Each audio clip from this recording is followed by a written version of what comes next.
Hello, Tech fans, and welcome into the Tech Sideline podcast. I'm your host, Will Stewart, the founder and general manager of Tech Sideline. Our regular host, Evan Hughes, is still on Christmas break. I saw him on Saturday, though. He was doing wrestling, right? Yeah. Saw him in Castle before the game. Which went very well. Before the match, yeah. Tech beat WVU 36-3. What they call it, the... I can't remember what they called it. The Black Diamond Brawl. Something like that. Wasn't much of a brawl, was it? So this is, Evan should be back. I think he's going to be back Saturday for the Syracuse basketball game. And then he'll be back for a podcast recording starting next Monday. So this is episode 108 of the TSL podcast, and we're recording on the morning of Monday, January 13th, 2020. Everybody wish Malcolm a happy birthday. He had his birthday on last Saturday, January 11th, and turned 21. And I had I won't call it a privilege, the pleasure of going out and having a legal beer with my son. Yeah. So that was kind of cool. Today we're going to talk about Dalton Keene's decision to turn pro, the transfer of Raheem Blackshear, right? Not Raheem. Raheem, Chris, Raheem. Chris says, from Rutgers to Virginia Tech. And, of course, Virginia Tech basketball. The Hokies had a couple of, I would call one of them a big win at Syracuse last week, and the home win over NC State was a good win. So 2-0 last week. Now, whether you're watching live on Facebook or listening or watching archived on SoundCloud, Facebook, or YouTube, or anywhere else you access the TSL podcast, because there's all kinds of ways you can get to us, we're pleased to have you join us. As usual, I've got with me today on set managing editor Chris Coleman, and behind the scenes we've got producer Malcolm Stewart. Malcolm's put together a new view today. Since you and I are across from each other, he's got this little view he's going to do where I saw that where we're right next to each other. Yeah, he chops it up, and we'll be facing right next to each other. So he's experimenting around with things a little bit. As always, the TSL podcast is sponsored by the Fisher Law Firm. The Fisher Law Firm is Virginia's trusted DUI and traffic defense firm dedicated to defending individuals charged with traffic-related offenses. From their office in Blacksburg, they're able to serve the entire Commonwealth of Virginia, and we can vouch for that. Jonathan was on the show the other day, and he is a road warrior. He will travel anywhere. Whether you're charged with driving under the influence or speeding, the Fisher Law Firm realizes that each case is important to the client. To date, the firm has defended more than 30,000 people charged with moving violations. For a free consultation, call anytime, day or evening, toll free at 1-800-680-7031 or email info@fisherlegal.com. And we had Jonathan on the last episode of the TSL podcast, episode 107. So look it up. It was really fun. It flowed really well. I was really I was nervous about having a sponsor on because I know Jonathan, but you never know how people are going to do when you stick a mic in their face, and you turn on all these lights and you get the guy over there with the cameras and stuff. But we had a lot of fun. We were just talking about all kinds of stuff, some road trips he'd been on to Virginia Tech football, and it was also interesting to talk to him about his practice. And I got a couple of really nice emails. I'll just flat say it. One person emailed me and said it was really nice to learn how the professionalism with which he approaches his practice, and that he's not just an ambulance chaser. Right. So I agree with that. It was. It's always interesting to me to talk to people about their careers and their businesses, because I'm very business oriented. How can we make this work? How can we keep this going? So the thought processes that people go through are interesting. So thank Jonathan for being on, and he's the kind of guy I think we could have him on some more. And he emailed me over the weekend and expressed an interest in writing some stuff for the site. So, from a sponsorship standpoint, that's gold, right? That's gold, right. Anytime we can talk about 1990s era football, I'm down. I swear I remember some of that stuff better than I do what happened 6 weeks ago, then. Right? Yeah. And so I also traded emails with Chris Colston, who used to be the Hokie Huddler editor, and has written several books on Virginia Tech football, and we got to have Colston on here. So Jonathan said he said something like in his email. He said something to me about I'm a good writer, good at composition, all that sort of stuff. And he was a history major just like you, and that's one of the things about when we hired you to work on Tech Sideline. You already knew how to write. You already knew how to put long form pieces together. That's the thing about being a history major, that it taught me how to write. I know I've learned more about history on my own easily than I did by going to school, but learning how to write is a whole different thing. Yeah, you had to write a whole lot of papers and stuff like that. So anyway, we'll move on from that. First, let's do a couple fun things. A little TSL podcast trivia. Did you know that I have shoes that I only wear on the TSL podcast? I did know that. Yeah, and this is one pair. When you do 1 or 2 shows a week, you quickly run out of things to wear and shoes to wear. And right. I got a buddy, my buddy Jeff McMillian, and Jeff's always commenting on the shoes I'm wearing. So I went out and I bought some podcast only shoes just for Jeff. You know, Tech does have a fashion department. Maybe we need an intern to dress us basically for the podcast. Well, so I was sitting here thinking, one of the sponsors of Tech Sideline is Campus Emporium, and we're always doing featured items for Campus Emporium. What is wrong with me? Why am I not going down to their shop and saying, hey, give me the gear, I'll wear it on the show and promote it on the show? Now they got to pay extra for that because Jonathan pays extra for being on the podcast. So I just, as much as I sit around and think about this business all the time, every once in a while I have these little epiphanies. That was right in front of your face. Yeah, like that's low-hanging fruit, provided Campus Emporium has the extra budget. Man, that would be cool because we've got this visual medium now. We could put, and if the featured item was not an article of clothing, whatever it is, we can put it on the desk in front of us, like we did with the. Remember when we had the little black lunch pail helmet? Oh yeah, yeah. Which Malcolm? Oh no, there it is. It's right up there. I don't think. Can't. Whoops.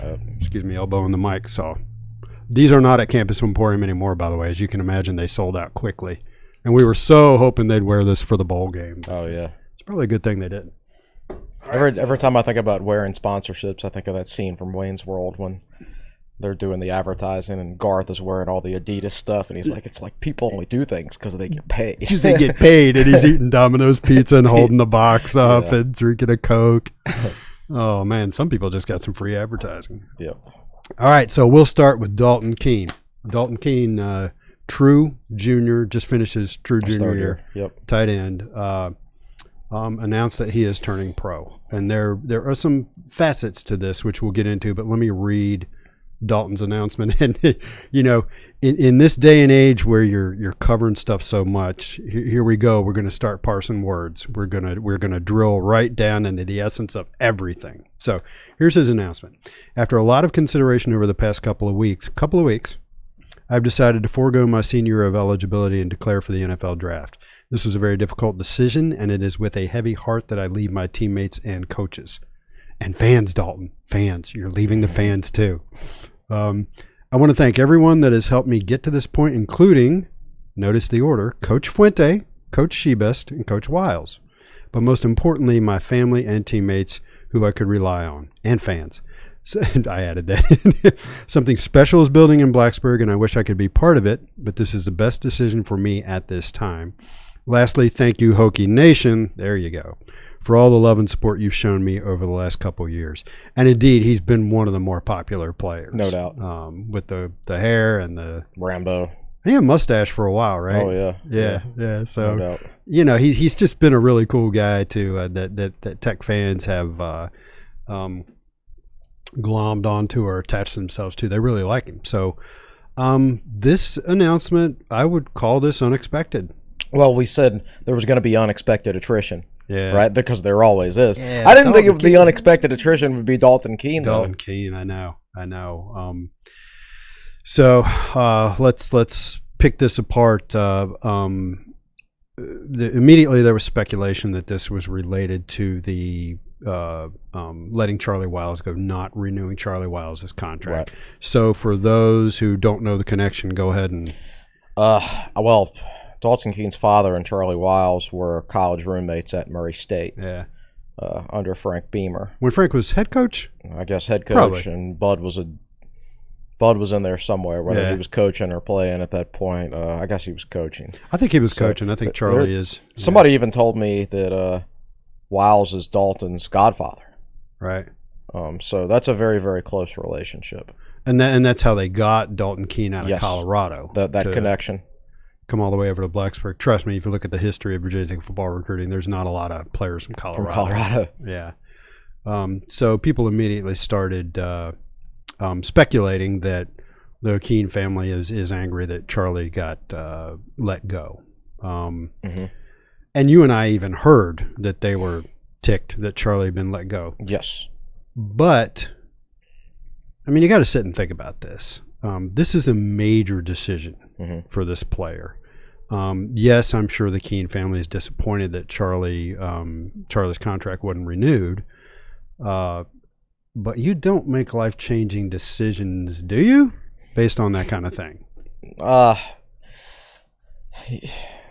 It took him a couple of weeks to make the decision, and I don't think you make a rash decision is something you decide to do spur of the moment. Yeah. Right? He had several weeks to think about it, and obviously he did think about it. It wouldn't shock me if the Wiles news pushed him into exploring the possibility. Started the thought process. Exactly.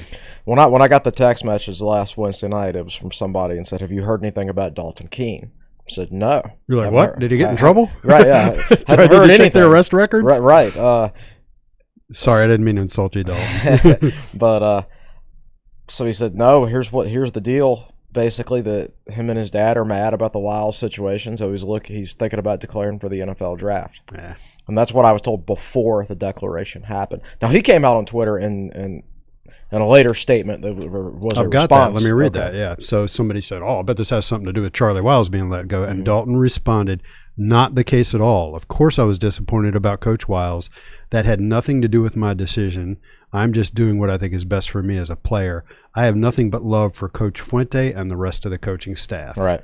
So he handled that properly. Yeah. That's what you say, whether it's true or not. But I'll take him at his word. Yeah. I think we have no reason not to. Yeah. When it comes down to it, I think Keene is going to be in that 5 to 7 round range. Yeah. And I probably don't think that was going to change over the course of another year. Yeah.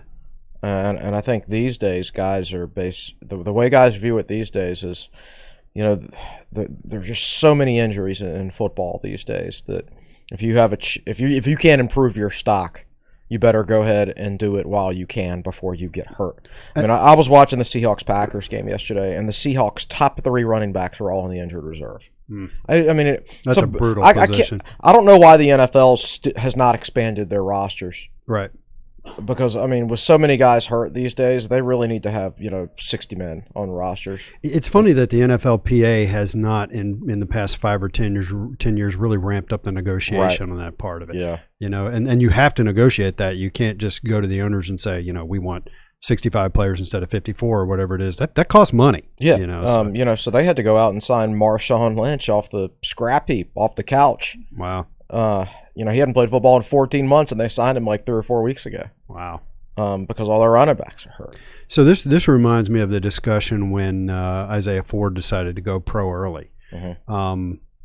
He probably wasn't projected particularly high. Then he went to the combine, and he's not an elite athlete. Yeah. But the discussion was, it's not like Isaiah Ford's going to get any better with another year. Correct. Some guys, if they're really good athletes but not particularly good football players yet, they could help themselves out. Like Bucky.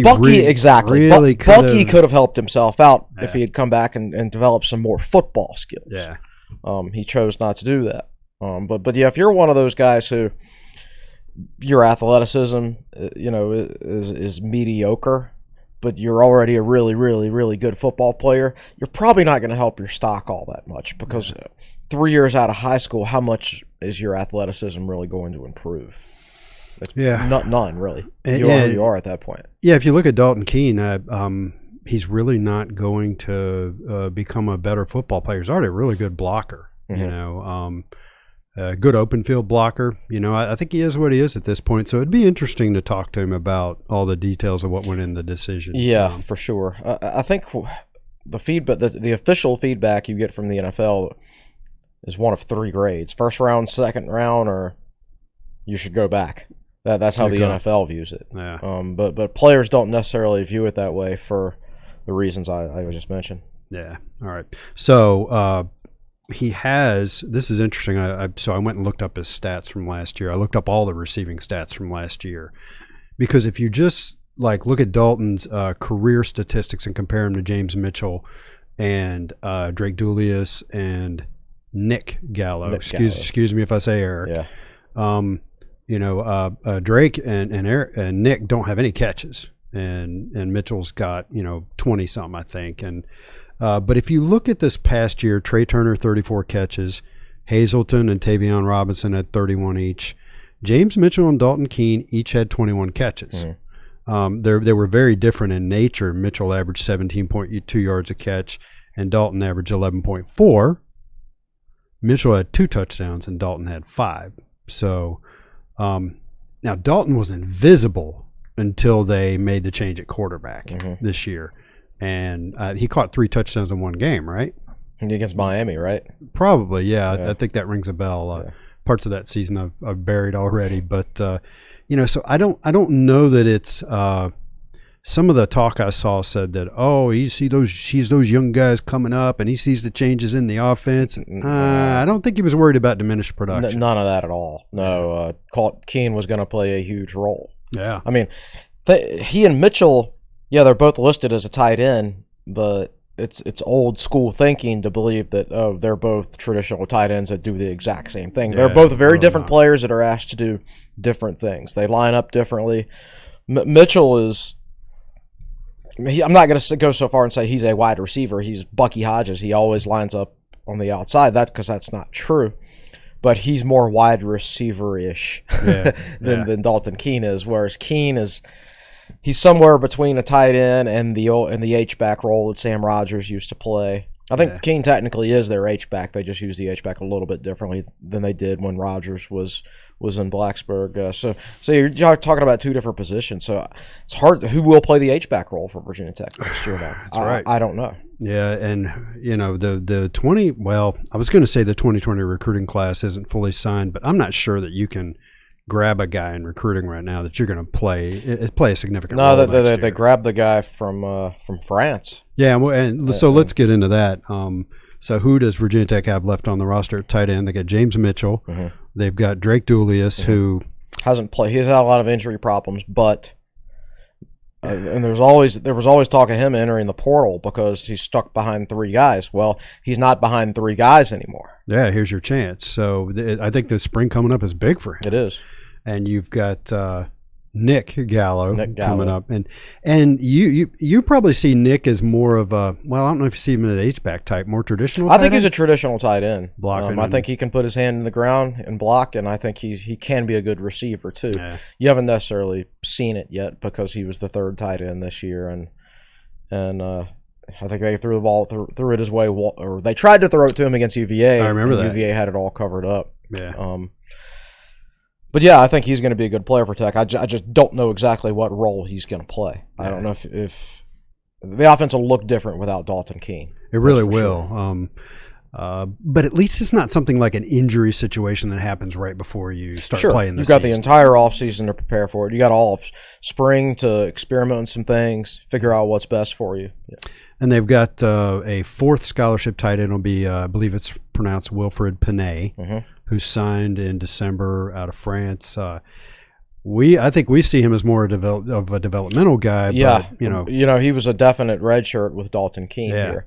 He's a guy I would still definitely prefer to redshirt. I think he's got good ability. I think he's a good athlete. Yeah. I just think it's one of those things where he came over from France and he's been at a small prep school up in Connecticut, and just not a lot of people know about him. I mean, I don't know about you, but I haven't done much research on French tight ends recently, right? No, it's not on my daily reading list. It's not on my daily reading list.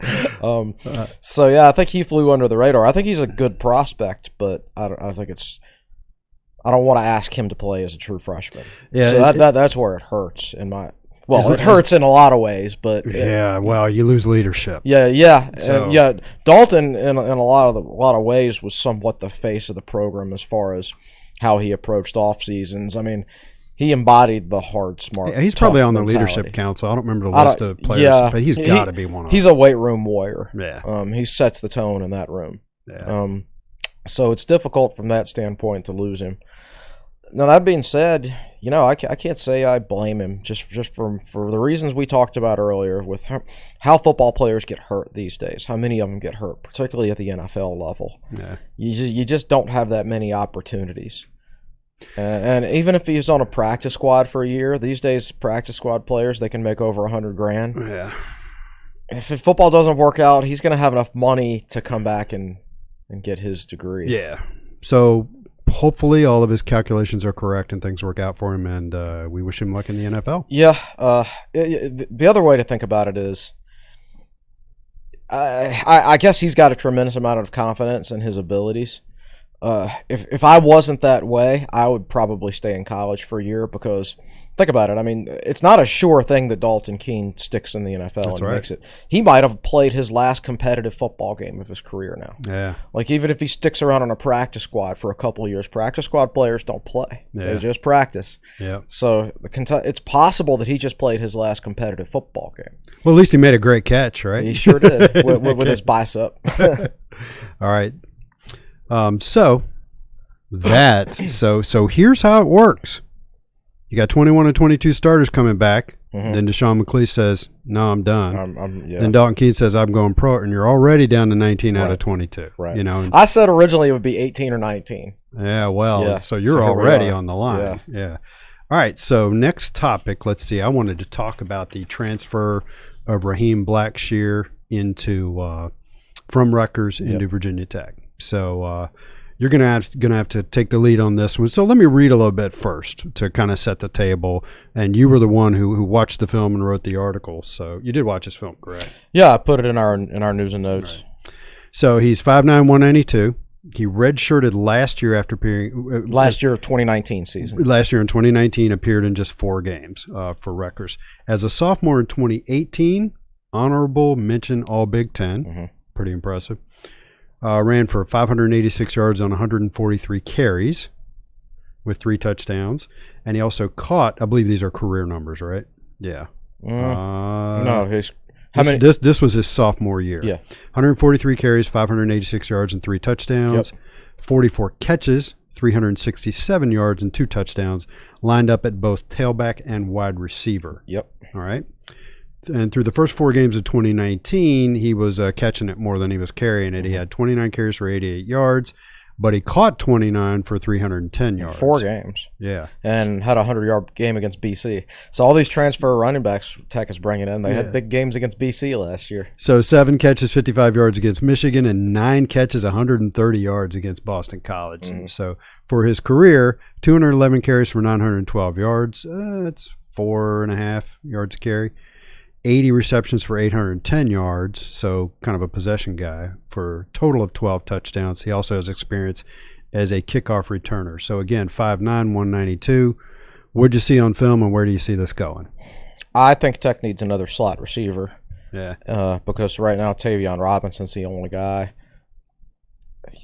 As little as Hezekiah Grimsley was playing at the end of the year, and with so many rumors going around throughout the year about him wanting to get back close to his mom, and he just wasn't playing this year. So the way I see it, Tech doesn't have another slot receiver, and now they do. Yeah. He's a guy you can line him up anywhere, basically. I see him in a jet sweep slot receiver role at Tech. That doesn't mean he won't line up in the backfield and get carries. That's the thing.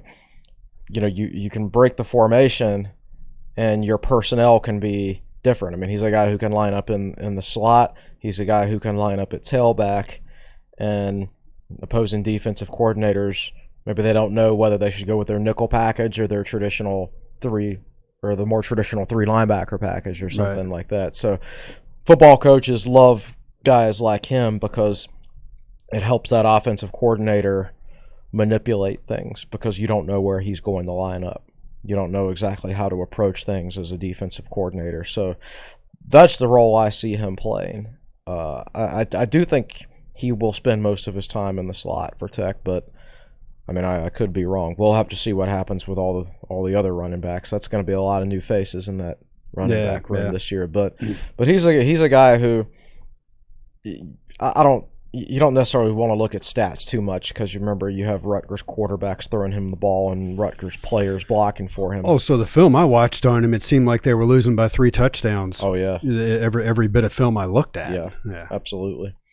So you don't want to judge him too much on that. I mean, I know Ryan Willis did not have the senior season he wanted to have and the people expected him to have, but his junior season, you wouldn't have thought that he was the guy that threw more interceptions and touchdowns at Kansas, right? Yeah. He was pretty good as a junior at Tech. So you can't don't say, oh, he played for Rutgers and he put up these numbers.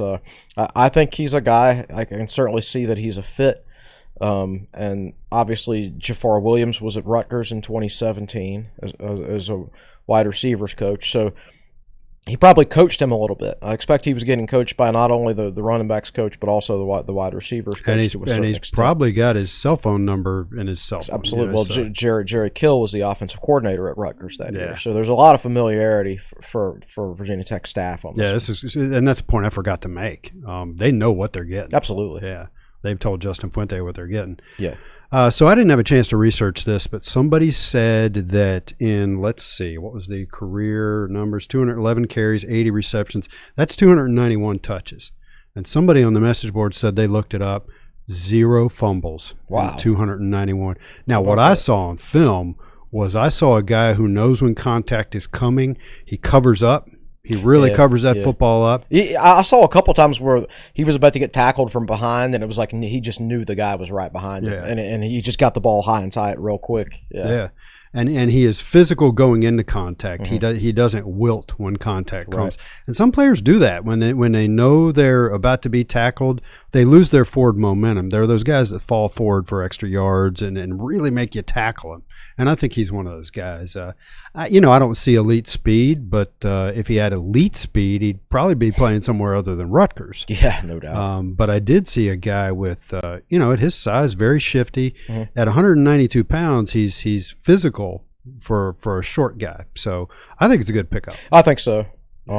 Pretty good player, I think, and a good scheme fit for how we how we would use somebody like him, in my opinion. So, yeah, I'm a fan of that one. Just on paper, the headlines read, Virginia Tech adds Rutgers transfer running back. Woohoo! That's kind of it's look, another running back, right. And from Rutgers. But that's why I think I might have headlined ours. Virginia Tech adds wide receiver / running back, or running back / receiver, or something like that. Let me see what we got. I will look. I think I at least phrased it that way in the very first sentence. But this guy's so much more than a running back. I think it's one of those things that if you're a fan and you just read the headline, you're like, what? But if you actually read the article and watch his film and see how he's used, then you start to understand. Yeah. So your headline was Raheem Blackshear announces transfer to Virginia Tech, and the excerpt was Virginia Tech has added transfer running back / wide receiver. Yeah.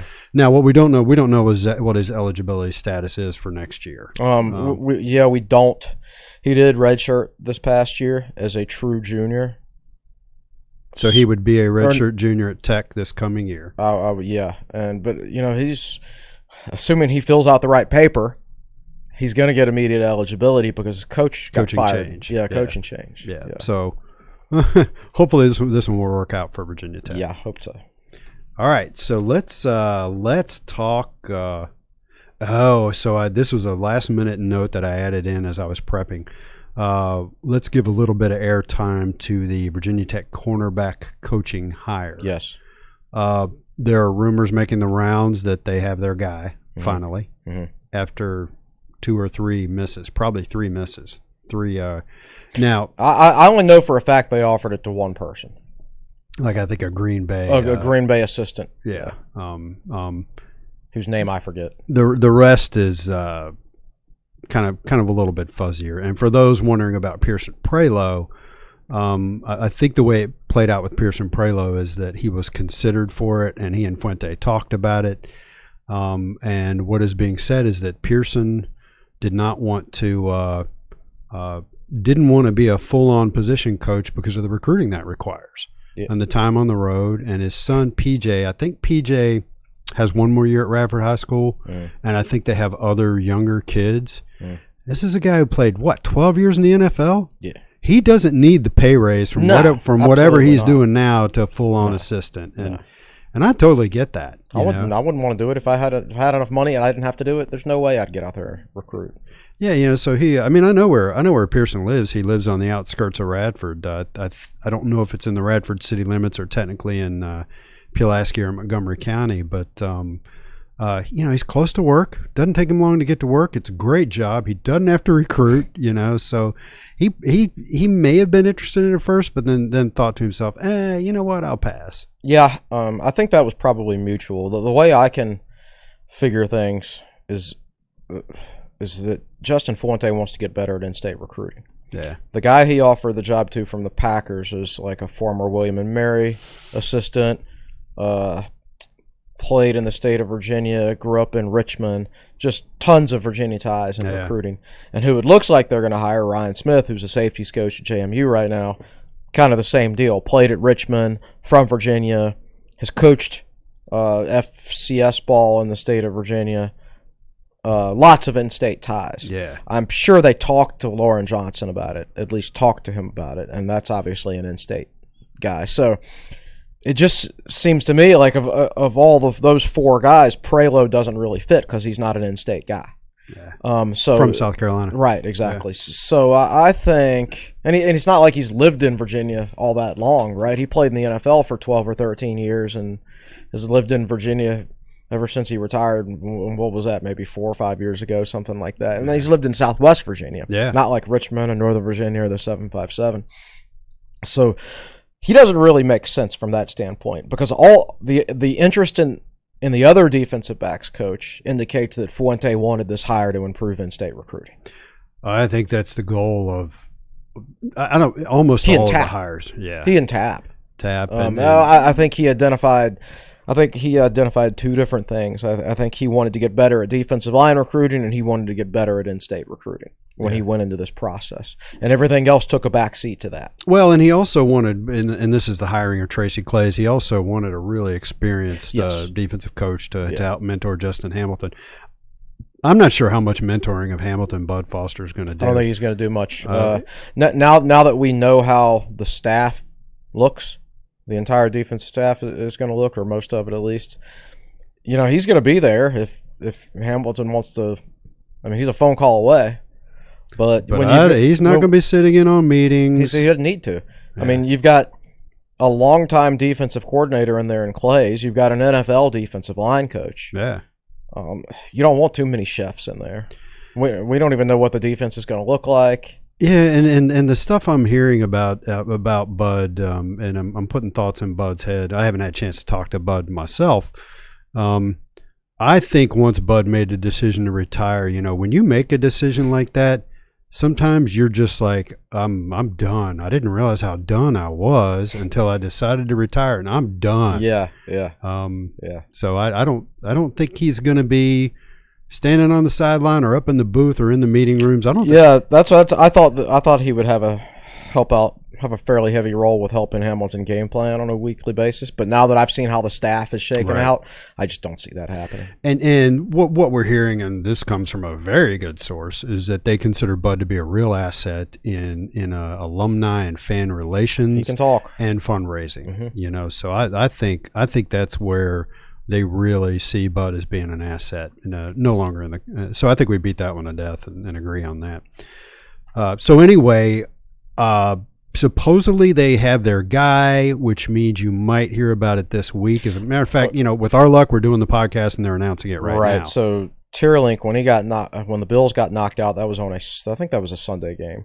Yeah, I don't recall. And the hire happened 3 days after he got knocked out. That's how long the HR process took, I guess. Yeah. JMU lost on Saturday, so assuming the HR process takes 3 days again, they don't work on Sundays at Tech, obviously, so throw that out. So we're probably looking at midweek again, probably Wednesday. Yeah. I don't know how the HR process works. Maybe somebody else, somebody with a better idea can chime in, but it's not going to happen probably in a day. But I'm thinking Tuesday, Wednesday, something like that. Yeah, I'm looking at Twitter right now as we're talking. Oh, by the way, a podcast first. I put my feet up on the table. Yeah, no, I was just thinking that. But maybe it'll happen a little quicker because he's already in state. So maybe that's part of Yeah, that's true. Who knows? True. So we'll see about that. So that should be the news this week. So let's take a little time out for a sponsored promo for Jonathan Fisher and the Fisher Law Firm, and we'll be right back in a minute.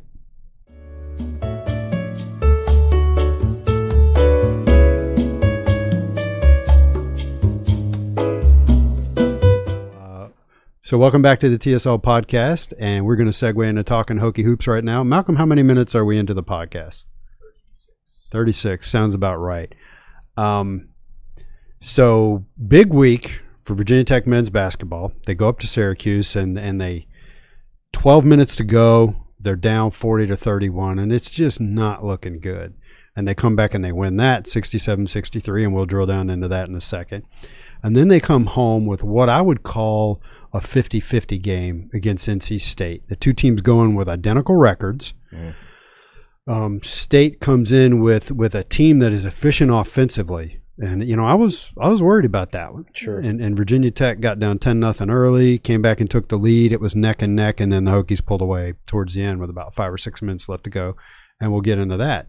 But 50,000-foot view, you've got a team that is 12-4 and 3-2 in the ACC. Mm-hmm. I don't want to gush, but I'm pretty happy with where things are right now. How could you not be? Yeah. I think there were some people, maybe even myself included, that weren't quite sure they'd win 12 all year. Yeah. I mean, you're talking about a 9-man rotation that features 6 freshmen. Yeah. I mean, and a 6'5" center. And a total the freshman includes Tyrese Radford, who I want to talk about because he was big against NC State. You and I sat here, and when we did the podcast with Evan and we previewed the basketball season, we were pumping the brakes pretty hard. Yeah. And, we took some criticism for it afterwards. There's always that element of the fan base that thinks everything's great. Hokies are going to go picked 14th, right? Out of 15 teams. Right, out of 15 teams. Yeah. And you and I were kind of managing expectations. And one of the thoughts I'm having, and let me try to phrase this properly, and this is going to sound silly, but I'm really starting to think Mike Young is a heck of a coach. No, for sure, yeah. Everybody knew he was a good coach, mm-hmm. and he'd built a good program at Wofford, but And I guess we need more evidence to know for sure, but what I saw this past week was, and I don't understand the game of basketball well enough to be able to point out subtleties, but we do have a guy on our message boards. He goes by GC Hokie 34, who is a past college basketball coach. Mm-hmm. And he went into a very technical description of some stuff he saw against NC State that were new wrinkles offensively. Mm-hmm. That I think, you remember there were 2 plays where Wabisa Beatty went down baseline and wound up dishing to Tyrese Radford for easy layups. That happened twice. And apparently, if you are a basketball coach, that is a wrinkle you're seeing in how Tech runs a certain formation that was new. Mm-hmm. And NC State was not prepared to defend it, just as an example. When you go up to Syracuse, and Syracuse is weren't they one of the better 3-point shooting teams in the country? Absolutely. They and NC State are kind of mirror images of each other from an offensive efficiency standpoint and a defensive efficiency standpoint. Both teams pretty darn good offensively, but not so good defensively. So let me read off some stats to you. Okay. So I've got a couple of paragraphs here. So this goes into what we were talking about Virginia Tech's defense.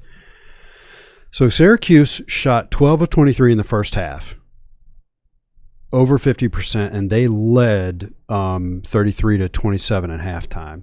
Then they shot 11 of 30 in the second half. Mm-hmm. NC State was 22 of 69 overall. That combines for the last 99 shots that Virginia Tech's opponents have taken, they've only made 33. Yeah. They're only shooting 33%. From 3, Syracuse was 2 of 10 in the second half. NC State was 6 of 30 for the game. So in the last 3 halves of basketball, Virginia Tech's opponents have shot 33% overall, 8 of 40, 20% from the 3-point line in the last 3 halves of basketball. Mm-hmm. At one point, if you go back to the UVA game where Virginia Tech got hammered in Charlottesville, VT, they were 4 of 25 from 3-point range in that entire game. First, at one point against Syracuse, they were 5 of 25, and I tweeted out that's 9 of their last 50 3-pointers the Hokies have made. After that at Syracuse, they went 5 of 11, and they started out 7 of 13 against NC State. So after making 9 of 50, they made 12 of 24. They went through a stretch where they made 12 of 24. And it looked like a week where they'd lost at UVA, they were going to lose at Syracuse, and if you're projecting down the road, they might lose to NC State. Instead, they come out of this 2-1. Mm-hmm. I was disappointed after the UVA game when I read our message boards and our fans were freaking out over one basketball game. Yeah. I mean, there was a lot of criticism of the team after that game, and I'm just like, it's one basketball game. Yeah. We're going to play 32 of them. And you're we gonna say this every year. I mean, people still do it. I don't understand why people get way up here after a big win and way down here after a loss. It's basketball. So we talk about this all the time, and here's a different way to think about it. When you're watching a football game and the team has a bad quarter, maybe they string together 2 3-and-outs, and they just look bad. It's just one quarter. Right. That is the magnitude of an entire basketball game in a season. Let them have one bad game, particularly when they're so overloaded with freshmen. Yeah, right. So like I thought people when they beat Michigan State, I thought people overreacted positively. I don't think they realized that how good Dayton and BYU were at that stage relative to Michigan. Did you see what Michigan State lost by like 30 this past week to unranked Purdue? They're good, but they're not elite. There's something's not right there. So, yeah, for sure. And it might be right by the end of the year. Yeah, it probably will be, but it's not now and it hasn't been. But I thought fans reacted too negatively with the UVA loss. I mean, did they not remember that the last year's team also lost by 25 or whatever at UVA? But the disappointing thing about the UVA game to me is that Tech didn't play defense. Yeah. UVA is a bad offensive basketball team. Bad. Yes, they are. And everybody talked about Tech's 39-point offensive performance. Well, UVA had held Syracuse to 34 and Carolina to 47. I mean, that's still number one in the country in defensive efficiency last time I checked. Yeah. What was disappointing was the way the Tech folded down the stretch and just allowed a lot of easy shots around the basket and just checked out. Yeah. It was a big step forward against Syracuse and NC State as far as that goes. They got down by double digits in the first half against Syracuse, strung together a couple good possessions. And it was 30-19. Cut it, yeah. And they closed it to 33-27 at the half. Exactly. And that was a critical stretch. It was a critical stretch. And then they were down by 9 in the second half, and they weren't making anything. They only scored 2 points the first 7 minutes of the second half. Yeah, so that 40-31 with about 12 minutes left to go in that game. And then tell me what happened. Tell me the play that happened next. Jalen Cone comes in, makes a 3, gets fouled. Gets fouled, right. And he did that twice in about 2 or 3 minutes. Yeah, it was very – so it was 40-31. Next thing you know, Tech is up 54-46. Right. That is a 23-6 run in the span of 6 minutes. Right. And it's not necessarily the shooting part. Yes, that was a huge factor, of course. You got to start making some shots at some point. It's the fact that when they faced adversity and looked like they were going to lose, they kept playing hard and kept playing defense. When they got down by double digits against UVA and against BYU and against Dayton, they folded every single time. Yeah. They lost their composure. They didn't stay in the game mentally, and they turned 10, 12-point deficits into 25-point losses. Yeah. They stayed in the same thing could have happened against Syracuse. If they had checked out and quit playing hard on defense, because Syracuse would have done the same thing to them. Yeah, it's really hard to score against Syracuse. Right. Especially when you're 6 freshmen and you've never faced that 2-3 matchup zone before. Yeah. The same thing kind of happened against NC State. Obviously, it happened earlier. 10-0, 3 minutes into the game. Not ideal, but you got 37 minutes left. And then Nolly throws up his crazy 3-pointer. So see, I missed it. You were out getting food or something. Well, okay, Tech didn't order enough food for the media. I get there 45 minutes before tip, and they've already run out of food. And I've been covering this team for 7 years now, and that's never happened before. So they run out of food.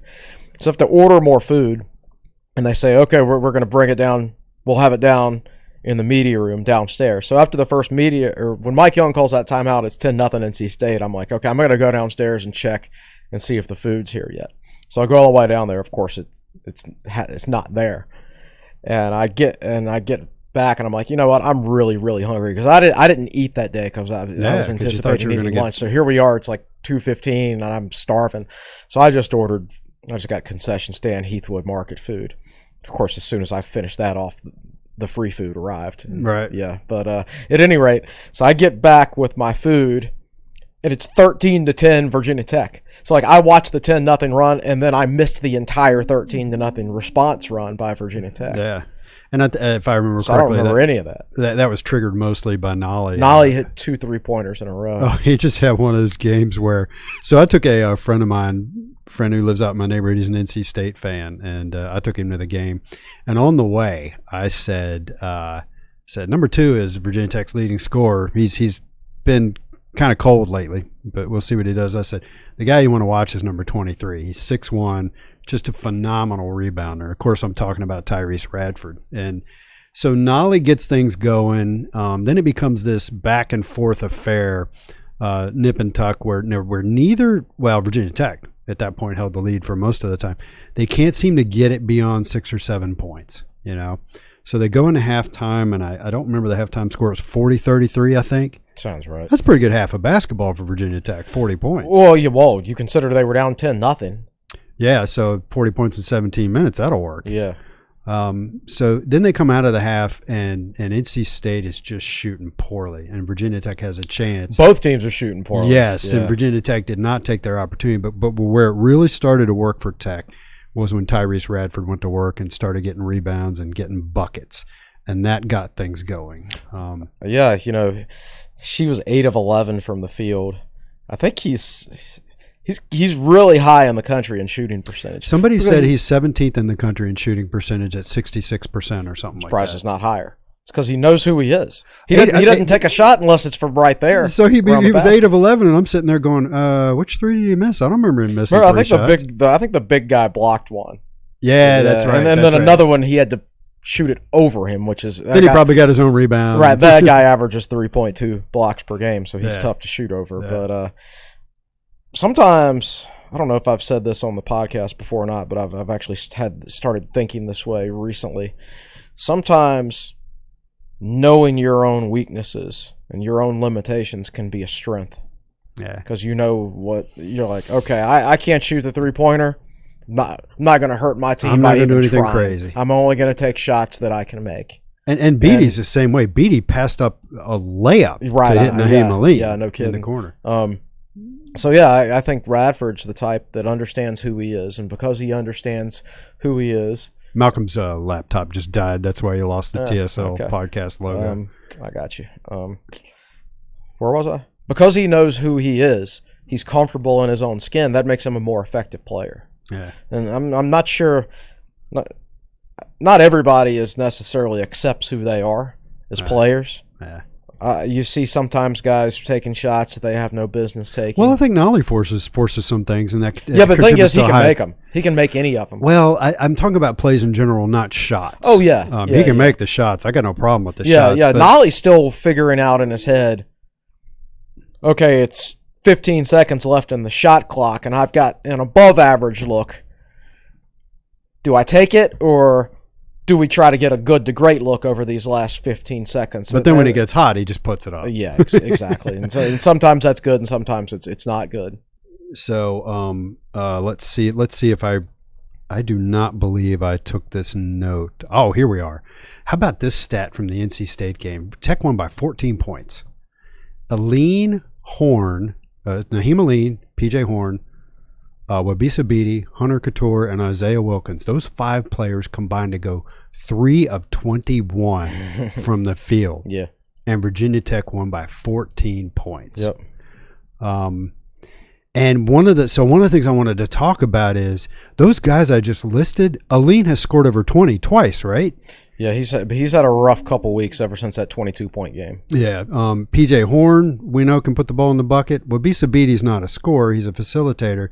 Hunter Couture's had good shooting games. Mm-hmm. Isaiah Wilkins can shoot. Mm-hmm. One of the things I really like about this team, and one of the things I've started to think about lately is it's that time of year where I'm starting to pay more attention to ACC basketball. And there are a lot of ACC schools out there that have injury problems. They don't have depth. Well, the ACC is not good. Let's go ahead and say it. It's bad. It is bad. Yeah. I was going to say you mispronounced it's bad. And it's actually very concerning to me because I looked something up the other day and put it up on the message boards. The ACC won the first 10 I saw ACC Big Ten challenges. In the last 11, if I remember correctly, I know the Big Ten has won 6 of them. The ACC has won 3, and they've tied 2. The ACC's won 3 out of the last 11 ACC Big Ten challenges. All they could do last year when the ACC was so good was tie it. It was tied at 7. Right. And that's a year when the ACC had 3 number 1 seeds. And honestly, in the that was Tech's fault. Tech lost to Penn State. Tech never should have lost to Penn State. So I'll take personal responsibility for losing the ACC. It's our fault, guys. Virginia Tech had nothing to do with it this year because they didn't play it. As a matter of fact, they beat Michigan State when they had their shot. Yeah. So this, I don't know, man. I'm not the revenue disparity is starting to manifest itself in this conference. When the ACC first started expanding in the early 2000s. They were right up there. I think they were the number 1 conference in terms Penn of State's revenue arguably got a better arena than anybody in the ACC. Right. Penn State.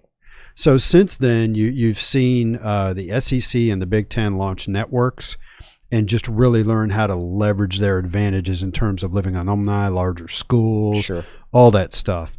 And, the revenue disparity, in my opinion, is really starting to take hold. You're seeing the SEC hire a lot of good basketball coaches and try to make a run at the ACC.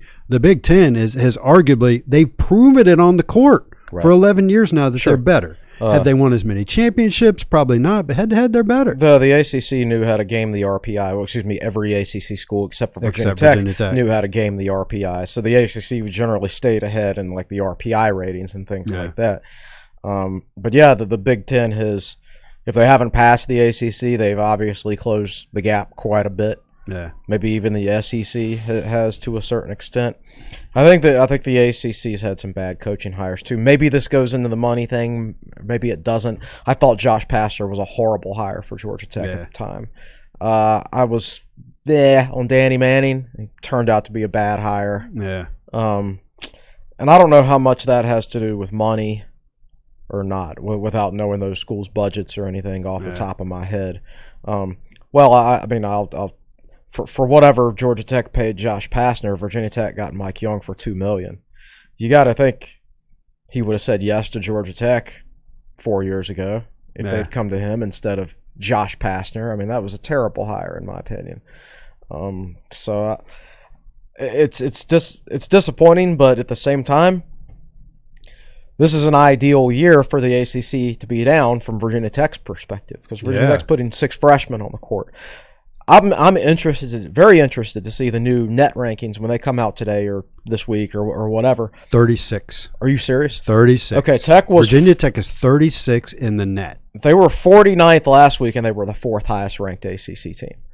They were one of only 4 teams in the top 50. I think UVA's dropped down the 60s or 70s. Oh, they were in the 60s this past week. It wouldn't shock me. And then they lost a home game to they Syracuse. lost. Yeah, exactly. Yeah, to a Syracuse team that's basically 500. Right. Well, they lost 2. They lost to Boston College and Boston College on the road and Syracuse, and they had beaten Syracuse 48-34 in the opening game of the season in the Carrier Dome earlier this year.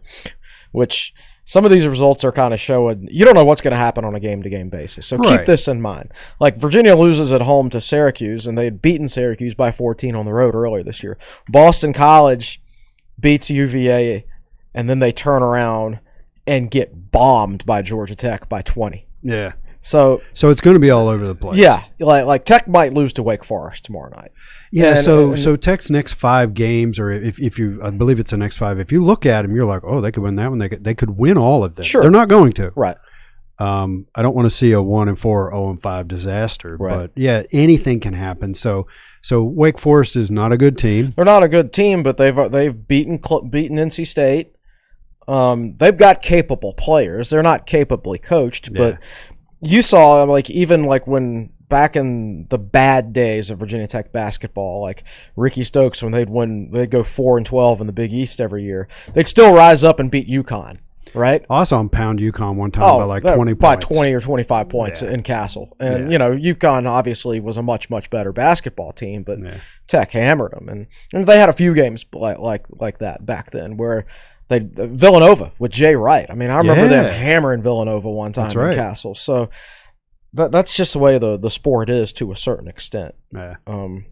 So keep that in mind. We tell people to do that every year, and they still do it. So I don't know why I still bother to say it. Just playing with house money at this point, 12-4, 3-2. I didn't 36th. Tech would be in the NCAA tournament if it's started if things broke properly. If enough of the small conference teams won their tournaments and things like that. Yeah, but 36th. Now we've only had 1 year of the net. So you can't really do a huge study of it and say, oh, who's the highest ranked net team to be left out of the field? But near as I can tell, man, the NCAA committee they're basically they're really using the net more than anything. Wow. Like they don't necessarily look at strength of schedule anymore. It's there, it's a factor, but the net rankings, their strength of schedule is part of that. So you don't want to count it twice. Like the net also, I think, uses some like Ken Pomeroy, all these advanced metrics that all have strength of schedules factoring in. Yeah. So you don't want to have strength of schedule as its own big separate category when it's already factored in. Don't get hung up on that. No, strength of schedule, it doesn't matter who you play anymore. It matters who you beat. Right. Yep, and that's the way it should be. Like Virginia Tech was always penalized for playing Maryland Eastern Shore, but now that because Virginia Tech beat Michigan State, the committee will say, well, it doesn't matter that Tech played Maryland Eastern Shore because they showed they could beat Michigan State. Well, and they divide these things up into 4 quadrants, and as long as you get down into Q3 and Q4 and you don't have any losses. Yeah, now the one thing that Tech, ideally, you need to get another quadrant 1 win or 2. And that's so to bring the conversation back around, that's the problem with the ACC being so Syracuse bad. and NC State are just going to be quadrant 2 most likely, unless Syracuse goes on a big run, since that's a road game. I think a quadrant 1 win on the road is against a top 75 team. Right. But a home quadrant 1 win, I think, is against a top 35 team, which NC State is not. Yeah. So I think so. Let's sum this up, and then we'll move on to questions from Facebook Live. Hopefully, you guys have been putting stuff in. I'm actually, so here's where I am. Here's how far I've come. I'm looking at Mike Young and I'm like, man, that guy's such a good coach. I wish they'd gotten him when he was younger. Sure. Like, well, he made a comment sometime between now and when he was hired. And I don't know what year he was talking about, but he said, I don't know if I was ready for it then. Yeah. Yeah, and that's a good point. He's this is definitely the right time in his career. And can you imagine being? I think he took the job when he was 50. You're 55, right? 55. Just turned 55. So when just imagine signing a piece of paper tomorrow, and you just started making 10 times more money overnight. Yeah. Because that's what he did this past March. He signed a contract with Virginia Tech at the age of 55. His salary increases by 10. Yeah. Yeah, that's insane. I fully expect that to happen to me this year. But anyway, I really like where the program is. Next game is at Wake Forest, 9:00 Wednesday night, and then Syracuse at home, which I really want to win on Saturday. Yeah, because 4 years in the Big East and Syracuse never played at Virginia Tech. Now Syracuse, I watched the end of that game against UVA. They were, that was a rock fight, and then in overtime, Syracuse just went off. They won 3 straight 3-pointers. They scored 20 points in overtime. Ooh, good gracious! Somebody put it on the message boards that Syracuse in the last 4 halves against UVA had scored basically 18 to 20 points. Then they scored 20 points at 5 minutes of overtime. Yeah, that's so. One more thing I want to get out there because it just went through my mind. I did want to talk about this today, even though we're getting kind of late in the podcast. Again, I didn't get a chance to research this. Someone on the message board said, and the announcers said this on the game, the NC State game, Virginia Tech is number 1 in the country in fewest turnovers. I looked it up on Ken Pomeroy yesterday, or the day before. No, I think I looked it up after the NC State game. So it had taken the NC State game and factored it in. Tech was 4th in turnover percentage. in the country. And now, in sheer number of turnovers, they may be number turnover one. Efficiency is turnovers per possession and stuff. Right. So, because some teams they play at a slower tempo. More. Right. Tech's not playing at a fast tempo. Tech's like 220th in tempo. Yeah. But you can't really tell it because Tech passes a lot. Yeah. But they are generally taking 20 seconds off the shot clock at least during a possession. So their tempo rating is low, but they're passing it a lot, which makes it an entertaining brand of basketball. It's impressive considering he asked them to move a lot and he asked them to pass the ball a lot. Yeah. And it's a bunch of freshmen that have never played together before, and there's a lot of moving parts. And yet they're still not turning the basketball over. So how good of a coach is that guy? Right. And, of course, he's got one of the best in the country in assist-to-turnover ratio with Wabisa Beatty. With Beatty, yeah. It starts with that, but the other guys are part of this too. Yeah, absolutely. Yeah.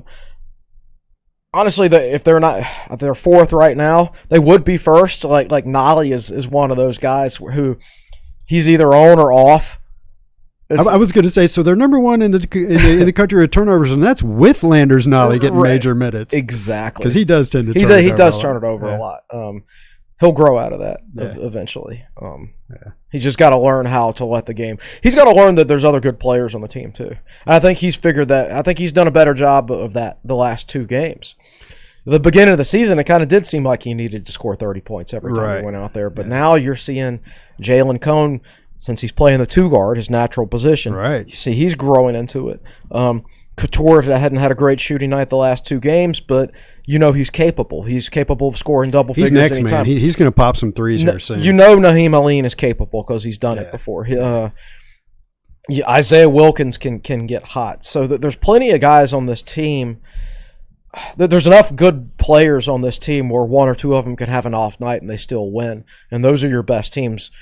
When you're not relying on one player to score 25 points in a night. And that's why, that's why, obviously, it goes without saying that the more good players you have, the better. But the more scorers you have especially means a couple of those guys can have off nights. Exactly what I was talking about earlier. Yeah, you look at that lineup Tech put on the court last year. Anybody they put out there could score 20 points on any given night, just about. That makes... the players can be inconsistent, but your results can be consistent because different guys are stepping forward different nights. So one last comment, and we don't really need to go into this, but one of the things I like about this team is that they look relaxed. They look like they're having fun. Mm-hmm. Naheem Aline was 0 of 5. Wabisa Beatty passes up a layup, hits him out on the perimeter, and Beatty immediately holds up the 3 sign as he's running by Aline, and Aline pops the 3. Yeah. And that was the dagger. That was the one that made it 66 to 52 and put the game out of reach. Yeah, and the other thing I really like about this team is that they've got a couple of guys who they don't need to score to be effective. I'm really thinking of 3 guys. Couture, because of his floor burns, that dude's on the floor a lot. And he slapped the ball out of hands 3 times. Yeah, exactly. No fouls. Beatty doesn't have to score to be effective. Yeah, because he's very, very good at assists. He doesn't turn the ball over very much. Generally, a pretty good defender outside of the UVA game. And Radford rebounds so well and plays defense so well that he didn't have to score to be a good player. So when he does score 18, that's an MVP performance. Yeah, or it would be if Landers Nolly didn't exist. Yeah. So good stuff. We will throw it over to Facebook Live now. Malcolm, we got much participation today. Yeah, we've always got plenty of people. We'll start with Dale Kaiser. He asked this last week, and we didn't get questions. So he says, with our Nike deal being close to ending, do you see us changing or making Nike actually give us better products or uniforms? It's not as close as you think. I studied the heck out of this. I don't know. It's been 3 or 4 years ago now. And Virginia Tech's deal, the information I had at the time was that the deal expired in the middle of 2022.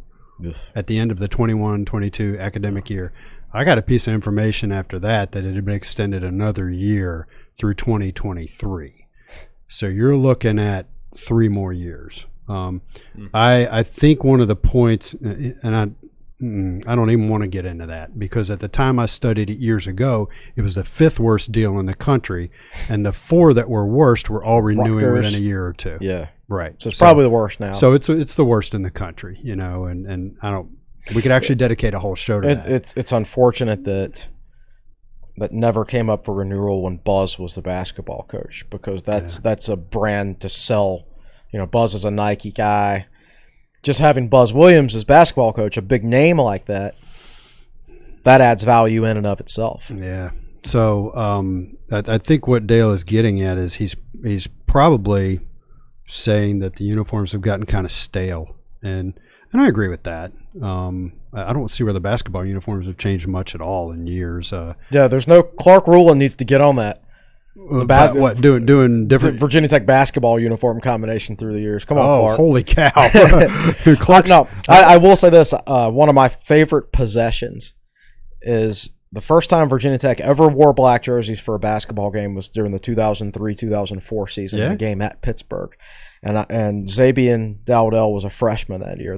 Him and Coleman and Jamon were all freshmen. I've got Zabian's jersey from that game. No kidding. From the 2003-2004 season. Well, you need to bring that in. We need to hang it up. Yeah, I guess I do, don't I? We do need to shift some of the stuff on the set around. Anyway, Dale, I got no good news for you, man. You know, it's we're from the time I did the article to the expiration of the contract, we're only about halfway there. I remember thinking we got 6 years of this. Virginia Tech's financial situation, you know, I guess probably being bottom half of the Power Five in terms of revenue, partially created by lack of vision on an ACC network, but partially Virginia Tech created as well. Yeah. For deals like the Nike contract. Yeah, and again, that's the subject of a whole nother podcast. So what else you got, Malcolm? Are you on the couch, by the way? Yeah. Okay. Yes, he is. All right, let's look at the couch. Ryan Haynes asks, where do you think VT stands in a very muddled ACC? And that's talking about football. Oh, football? Football. Yeah, he asked that way back when we were doing the Keene discussion. I think let's talk Coastal. And we were talking about this on the boards the other day. I'm 99% sure you're going to see UNC pick to win the Coastal next year. It'll be either be UNC or Tech. I think Tech is the third best program in the ACC, right? or no, probably second best program. I think since Fuente got here, since all that round of coaching changes that year, Virginia Tech has the second best record in the ACC. Yeah, it's kind of weird because we all remember that 2018 was rough. Was bad, but that's how it is these days. If you're not one of the blue bloods, you don't have. There's not consistency behind those teams. Yeah, that's just there's not much parity in terms of talent anymore. They all go to those top four schools, the truly elite players for the most part. So it makes it tougher to be consistent after that, in my opinion. So I think Tech can get better.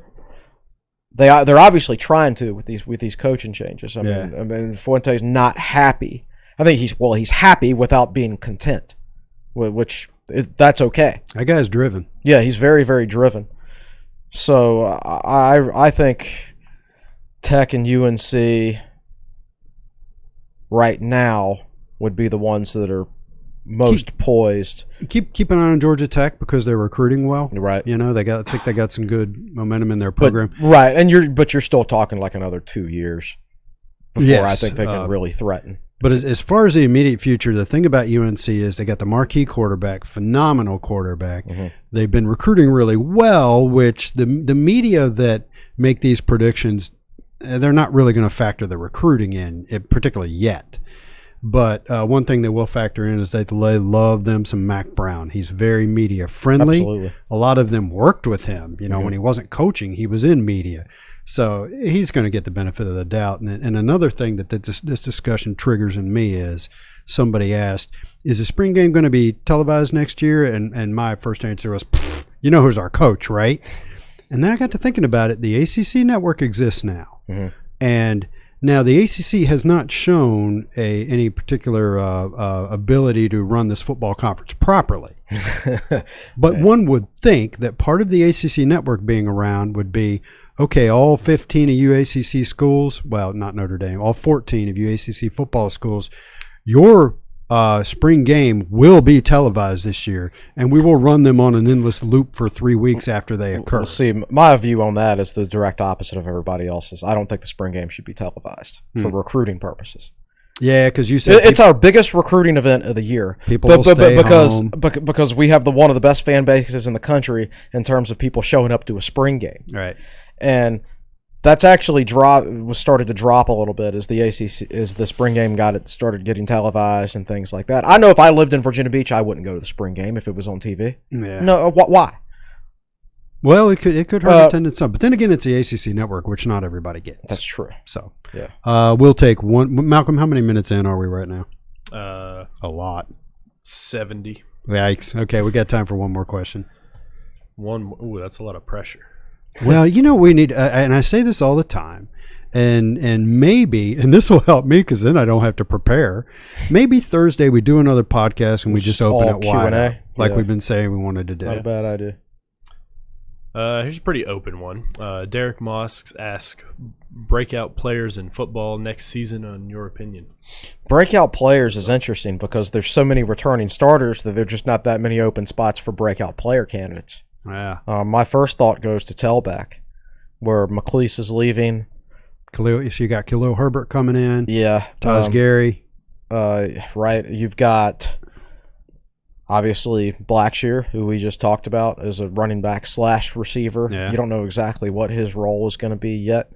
Holston coming back off a broken leg, although he's been hurt so much in his career, you don't hold out much hope, although I'd love to see it. But he's very Keene-like in his preparation and things like that. My personal feeling is that Khalil Herbert is the guy most likely to break out, the Kansas transfer. Let's see who. So I'm going to throw some candidates out there. One that doesn't quickly come to mind is Braxton Burmeister. What if Burmeister really is? Clearly, if he's a starting quarterback, he'll have a breakout year, right? Yeah. Again, I don't want to. We're at the end of the podcast, so we could drill down into that in some depth. I agree with the guys you mentioned. I don't really think that there are any breakout candidates in the wide receiver core. Blackshear, if he plays wide receiver. True. We'd always heard Hazleton was probably going to leave, but he hasn't made an announcement yet. So the longer it goes on, the better that is. But if he leaves, then that's an open spot. So by default, there's a breakout player there.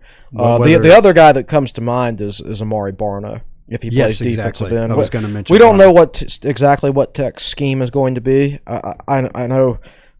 Let's just say the linebacker positions don't change at all. He can't continue to go the rest of his career as a third string backer. He's too good of an athlete.